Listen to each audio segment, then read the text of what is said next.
Assalamu алейкум, кандайсыздар? Менин атым Жайнагүл, 15 жаштамын. Учурда лагерге окуп жатам.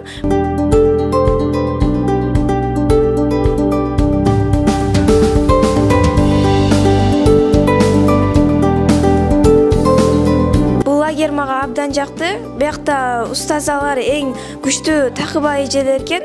Бул жактан Куранды дагы үйрөтөт. Пайгамбарыбыз саллаллаху алейхи вассаламдын өмүр баяндарын дагы окутат. Бул жактан ошо эч кандай мындай көңүл түшүп, кайгырбай эле сонун жүрөбүз да. Бул жактан көңүлүбүз ачык.